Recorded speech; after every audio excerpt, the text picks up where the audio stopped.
اس کی تبلیغ، اس کی ترویج کے لیے جتنے ادارے دنیا میں موجود ہیں ان اداروں کا خاتمہ کر دیا جائے، ان جماعتوں کا خاتمہ کر دیا جائے۔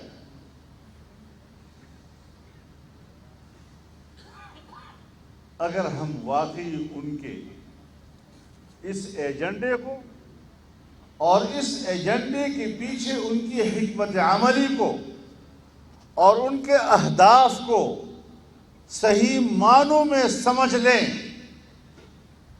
تو پھر میں ایک بات آپ حضرات کے سامنے کہنا چاہوں گا کہ پھر بندوق اٹھا کر لڑنے والا اس کا دشمن نہیں، بلکہ حکمت و سیاست کے ساتھ اس کے دجل کا مقابلہ کرنا اور اس کے ایجنڈے کو ناکام بنانے والا مولوی اور سیاستدان اس کا دشمن ہے۔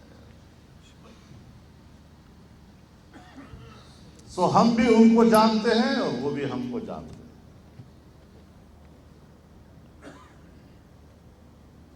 معاملہ بالکل واضح ہے، ہم آپس میں بیٹھے ہیں، ہماری سیاست میں مفادات کی سیاست بھی ہوتی ہے، ہمارے سیاستدان مفاد پرست بھی ہوتے ہیں، اقتدار پرست بھی ہوتے ہیں۔ ایسے عیب ہیں جو چھپانے سے چھپائے نہیں جاتے، لیکن کسی بین الاقوامی ایجنڈے کے تحت ان کا مشن لے کر اگر اقتدار تک کسی نے رسائی حاصل کی ہے یا اقتدار تک اس کو رسائی دینے کے لیے بین الاقوامی لابیز اور اندر کی قوتیں استعمال ہوئی ہیں، تو یہی حکومت تھی کہ جس نے پاکستان کے خاتمے کو اپنا ایجنڈا بنایا۔ تو آج نشانے پر کیا ہے؟ نشانے پر آپ کا آئین ہے، جو آپ کے اس وطن عزیز کو اسلامی شناخت دیتا ہے۔ اس کے نشانے پر آپ کی وہ تہذیب ہے جس کو آپ اسلامی تہذیب اور مشرقی تہذیب کے لفظ سے تعبیر کرتے ہیں۔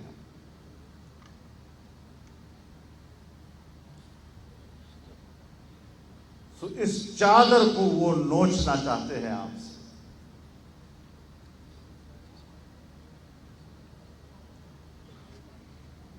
اور پھر آئین کے بارے میں اور اس کی جو اہمیت ہے اس کے بارے میں آپ خود جانتے ہیں کہ آئین میثاق ملی ہے۔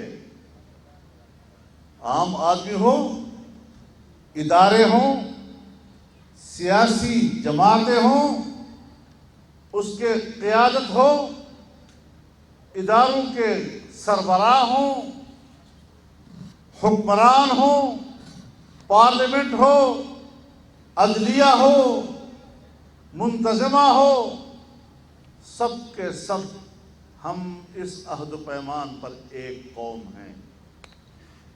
اور اگر آئین بیچ میں نہیں ہے تو پھر اس قوم کو مجتمع کرنے کے لیے آپ کے پاس کوئی دستاویز موجود نہیں، پھر سب چیزیں زبانی کلامی ہو جائیں گی۔ یہ وہ بنیادی چیز ہے کہ جو قوم کو ایک پلیٹ فارم پر رکھ سکتی ہے۔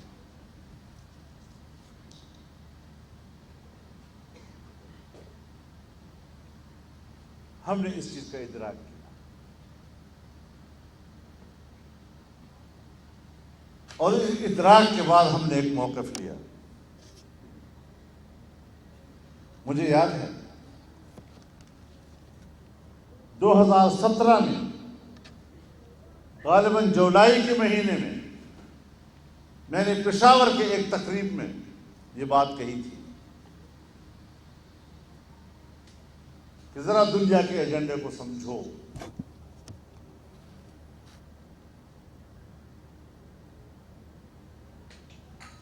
9/11 کے بعد امریکہ اپنا نظریہ دے چکا ہے کہ 21ویں صدی میری ہے اور اس میں اب نئی جغرافیائی تقسیم میرے مفادات کے تابع ہوگی. اور امریکہ کی خارجہ پالیسی کی بنیادیں 2 چیزیں ہیں. ایک انسانی حقوق، اور اس کے لیے اس کا نظریہ یہ ہے کہ اس کے لیے کوئی سرحدات نہیں ہے، اور دنیا میں کہیں پر بھی انسانی حق کا مسئلہ پیدا ہوگا ہم وہاں پر فوجی اتارنے کا بھی حق رکھیں گے. انسانی حقوق کے بارے میں اس کی تعریف، اس کی تشریح اس کی اپنی مرضی کی.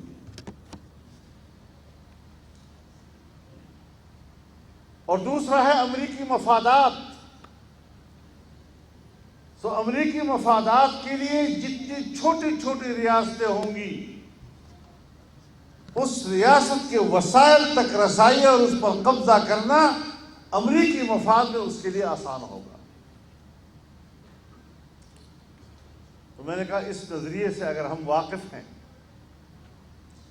تو اس کی ترتیب کیا ہوگی؟ اس کی ترتیب یہ ہوگی کہ ریاست میں پہلے سیاسی عدم استحکام پیدا کرو،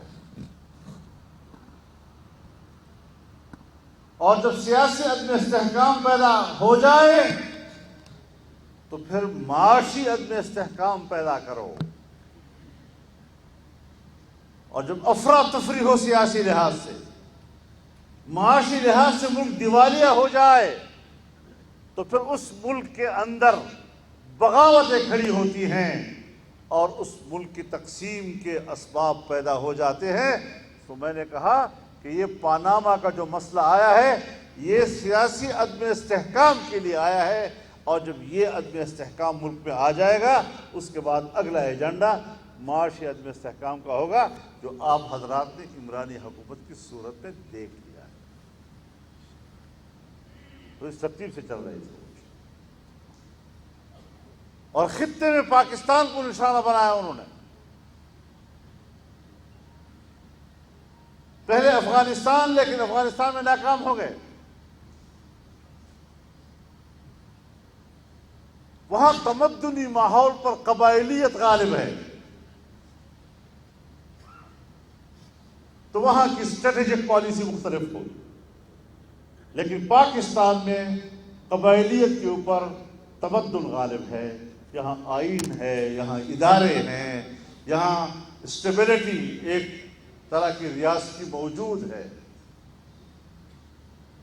تو ہم نے کہا کہ ایک جگہ تو گھر ہی نہیں ہے، تو پھر گھر کو تعمیر کرنا پڑتا ہے. اس کے لیے جو اسباب ہوتے ہیں وہ اکٹھے کرنے پڑتے ہیں.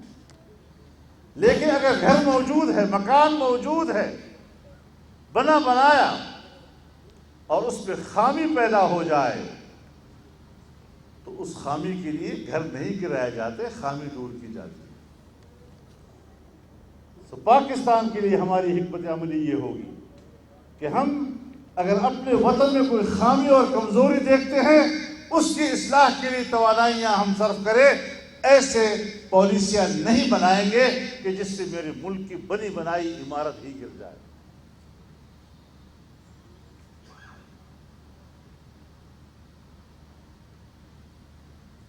اس سمت پہ ہمیں سفر کرنا ہے. اب یہ دونوں صورتیں آ گئی.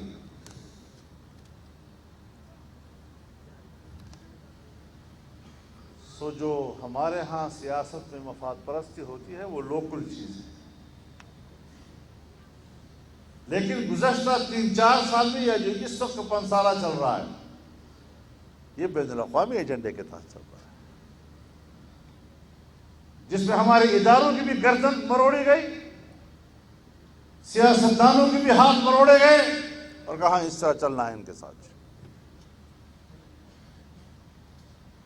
ہماری صحافت، ہماری سیاست، ہماری معیشت سب کچھ ایک لائن پہ ڈال دی گئی.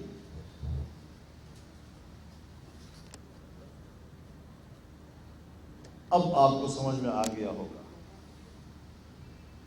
کہ تمام سیاسی قوتوں کا ایک جگہ اکٹھا ہونا کیوں ضروری تھا، اور 25 جولائی 2018 کے اگلے دن 26 جولائی کو میں اسلام آباد پہنچا اور 27 جولائی کو میں نے تمام سیاستدانوں کو ایک مجلس میں بٹھا لیا، اور میں شکر گزار ہوں کہ پاکستان کی تمام سیاسی قیادت یکجا ہو گئی اور ایک سیاسی فیصلہ کیا۔ یہ حکومت ناجائز ہے، الیکشن قبول نہیں ہے، بڑے پیمانے پہ دھاندلی ہوئی ہے۔